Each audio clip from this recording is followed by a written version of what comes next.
இப்போ இடைத்தேர்தல் நடந்த உங்க கருத்து என்ன? இப்போ இடைத்தேர்தல் நடந்தது. இடைத்தேர்தல்ல கருத்து ஒரு இடைத்தேர்தல் தான். உங்களுக்கு தெரியும், எப்பவுமே இடைத்தேர்தல்ல என்ன நடக்கும் தெரிஞ்சுக்கிட்டே என்ற ஒரு கேள்வியை கேட்கணும். இப்போ இது எல்லாமே எப்படின்னா, ஆங்கிலத்துல சொல்லுவாங்க ஒரு டிசைன் சொல்லுவாங்க. எல்லாமே திட்டமிட்டு நகர்த்தது. அதிகாரம் அண்ணல் அம்பேத்கர் சொன்ன மாதிரி ரொம்ப வலிமையானது. எல்லா விரல்களையும் அது நீட்டும் அடங்கும். இப்போ தேர்தல் ஆணையம், உளவுத்துறை, காவல்துறை எல்லாமே அதிகாரத்தில் இருக்க அமைச்சகம் எல்லாமே அந்த தேர்தலை நோக்கி குறிவிக்குது. அதுல ஒரு ஆளு எங்களுக்கு எந்த வலிமையும் இல்லை. இன்னைக்கு கேள்வி கேட்கிற நீங்க திமுகவும் நாம் தமிழரும் போட்டி ஓடுதுன்னு சொல்ல மாட்டேங்கிறீங்க. அது போட்டி போடுது அப்படின்னு சொல்ல மாட்டேங்கிறீங்க. நீங்க அவ்வளவு நேர்மையா இருக்கிறீங்க. அதிகரிச்சிருக்கா இல்லையா? 11,500 வாக்கு வச்சிருந்தேன், 20,000 வாக்கு தொட்டிருக்கேன்னா அதிகரிச்சிருக்கா இல்லையா? என்னோட வாக்கு அது இல்லை. எனக்கு குறைஞ்சது 40,000 வாக்கு இருக்கு. அதான் எல்லாரும் எடுத்த கல ஆய்வுல எனக்கு சொன்னது. முடிவு பண்ணிட்டாங்க நான் கட்டுத்தொகை வாங்கக்கூடாது.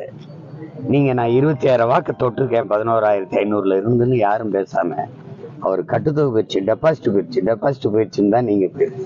அது திமுகவுக்கும் போயிருக்கு, அதிமுகவுக்கும் போயிருக்கு. இப்ப காங்கிரஸு கூட பல இடத்துல போயிருக்கு நாடங்கள். அதை சொல்ல வைக்கணும்னு நீங்க முடிவு எடுத்துட்டீங்க. என் வாக்கை எண்ணும் போது இதோட நிறுத்துன்னு சொல்லி நிறுத்திடுறீங்க.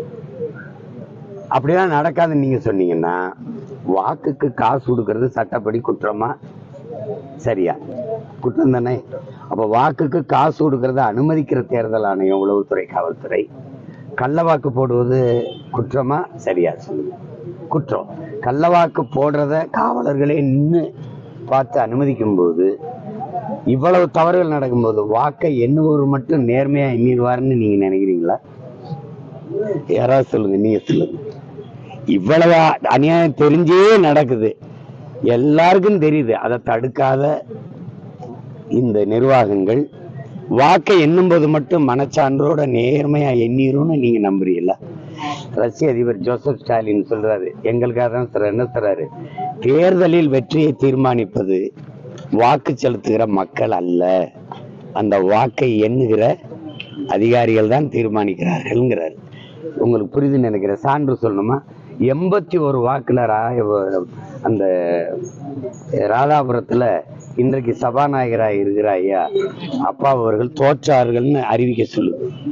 இதே இதுல காட்டுமன்னார்கோயில்ல எங்க அண்ணன் திருமாவளவன் 40 வாக்குல தோற்றாரு. 40 42 86 வாக்குல தோத்தாருன்னு 86 வாக்குலாம் ஒரு வாக்கா சொல்லுங்க. அவர் வரக்கூடாது சட்டசபைக்கு முடிவு எடுக்குது, அறிவிக்க சொல்லுது, அறிவிக்கிறார்.